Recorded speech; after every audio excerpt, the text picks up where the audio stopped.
Assalamualaikum warahmatullahi wabarakatuh. Selamat pagi anak-anak, gimana kabarnya hari ini? Masih tetap semangat belajar ya anak-anak? Ya, kali ini kita sudah memasuki pembelajaran 5 anak-anak ya. Di pembelajaran 5, mari kita pelajari ya. Pak Edo akan menampilkan pembelajaran 5 ini ya. Di pembelajaran 5 anak-anak ya. Sebelumnya kamu telah berlatih teknik vokal dalam menyanyikan lagu menanam jagung ya. Ayo kita nyanyikan lagi dengan nada dan tempo yang tepat. Ini ya, menyanyi sendiri-sendiri di rumah ya. Tidak berkelompok. Kita langsung ke halaman 37. Ini ya. Jagung adalah salah satu sumber daya alam yang berasal dari bidang pertanian. Indonesia juga kaya dengan sumber daya alam laut. Salah satunya adalah ikan ya. Tahukah kamu sumber energi yang digunakan untuk mengeringkan ikan? Ayo mengamati. Ini ada gambarnya nelayan sedang mengeringkan ikan. Kalau di sekitar kita mengeringkan itu mepe ya. Di bawah terik sinar matahari ya, mengeringkan ikan ya.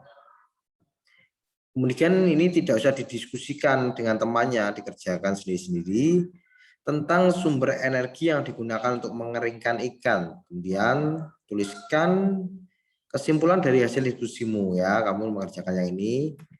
Ini nggak usah diskusi, dikerjakan sendiri tentang sumber energi yang digunakan untuk mengeringkan ikan. Kemudian halaman 38. Tahukah kamu bahwa Indonesia merupakan salah satu negara kepulauan terbesar di dunia? Sebagian besar wilayah Indonesia adalah kawasan kepulauan dengan sumber daya yang sangat tinggi nilai ekonomisnya. Salah satu contohnya adalah Banyuwangi, panjang garis pantai kabupaten yang berada paling ujung timur Pulau Jawa ini sekitar 175 km. Dengan potensi besarnya, Banyuwangi konsisten menjadi penghasil ikan laut terbesar setelah Bagan Si Api-api. Dan bahkan hingga kini masih terus mendominasi hasil perikanan di Indonesia ya. Baik perikanan tangkap maupun industri perikanan lainnya. Kemudian ya maaf ya. Kemudian kabupaten di ujung timur Pulau Jawa ini telah berhasil melakukan ekspor hingga ke 18 negara. Maaf ya anak ya. Sistem pengalengan sudah cukup maju, ditambah lagi industri besar di Pelabuhan Muncar, Banyuwangi terus berkembang.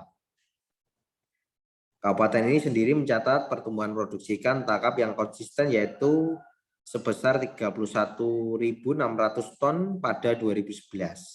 Dan naik cukup besar menjadi 44.570 ton pada tahun berikutnya. Pada tahun 2013, produksi ikan tangkap Banyuwangi mencapai 49.539 ton. Dengan jenis ikan tangkap terbanyak adalah ikan layang dan lemuru. Dalam bidang perikanan, Banyuwangi menyerap banyak tenaga kerja mulai dari nelayan, pekerja industri perikanan hingga industri rumahan ya anak. Kemudian bawahnya ini ada tugas. Jawablah pertanyaan berikut berdasarkan teks. Bagaimana kaitan antara letak Banyuwangi dengan sumber daya alam di wilayah tersebut? Kaitannya letak Banyuwangi dengan sumber daya alam tadi apa? Yang kamu baca tadi. Nanti kamu bisa menjawab. Soalnya ditulis ya dengan bullpoint. Kemudian soal selanjutnya, bagaimana kaitan sumber daya alam dengan kehidupan masyarakat Banyuwangi? Maksudnya ini dengan adanya sumber daya alam ikan, kehidupan masyarakat Banyuwangi ada yang bekerja sebagai apa ya? Tuh. Kemudian, bagaimana dengan wilayah tempat tinggalmu? Apa saja sumber daya alam yang dimiliki oleh kabupaten atau kota tempat tinggalmu? Ini juga dikerjakan ya. Sumber daya alam apa yang dimiliki oleh kabupaten atau kota tempat tinggalmu? Sumber dayanya apa? Bagaimana sumber daya alam tersebut mempengaruhi kehidupan masyarakat setempat? Ya, itu. Untuk yang ini tidak ya. Kemudian ini. Perhatikan informasi yang diambil dari bacaan tadi. Pertumbuhan produksi ikan tangkap di Banyuwangi sebesar 31.600 ton pada 2011. 44.570 ton pada tahun 2012 dan 49.539 ton pada 2013. Taksirlah jumlah produksi ikan selama 3 tahun berdasarkan informasi di atas. Ini ya, taksirlah ke ratusan terdekat. Ya, untuk penjelasannya penaksiran yang kemarin bisa dilihat lagi. Ya. Kemudian ini. Perhatikan soal berikut. Seorang nelayan memperolehkan sebanyak 120 kg hari ini. Ikan tersebut dijual sama rata kepada 4 pembeli. Taksirlah berartikan yang dapat oleh setiap pembeli. Berarti ini ya 120 kg dibagi 4 pembeli sama dengan berapa ya. Kemudian jika setiap pembeli membayar 17.000 per kilogram, taksirlah berapa uang yang harus dibayar masing-masing pembeli. Tadi berarti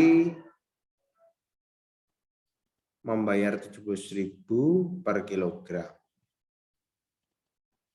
Kemudian dikalikan ini 120 dibagi 4 ya.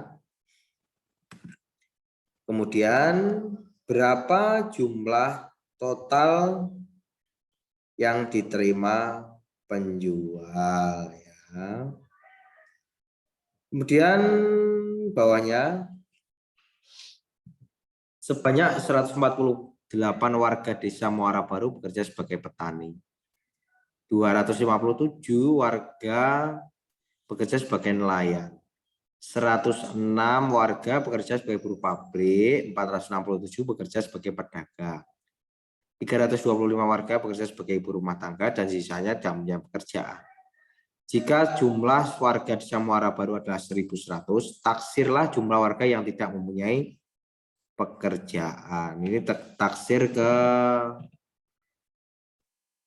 anu aja ke puluhan terdekat nanti ya. Kemudian anak-anak nanti menaksir yang tidak mempunyai pekerjaan berapa itu ya.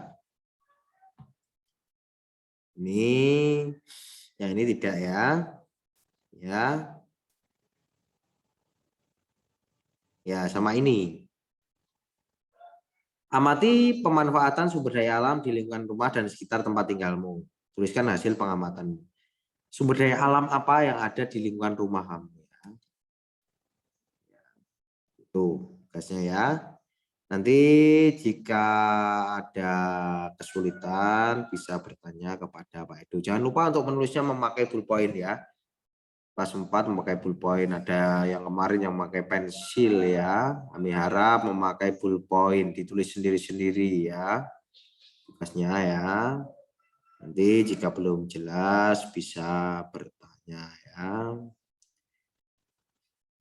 Nah, sekian penjelasan dari Pak Edo. Tetaplah semangat belajar walaupun belajarnya dari rumah. Berarti kalau kita mempunyai suatu cita-cita, kita harus berusaha meraih cita-cita itu dengan belajar dengan sungguh-sungguh, mengerjakan dengan sungguh-sungguh, berlatih terus-menerus ya, agar kita bisa sukses ya. Akhirul kalam, wassalamualaikum warahmatullahi wabarakatuh.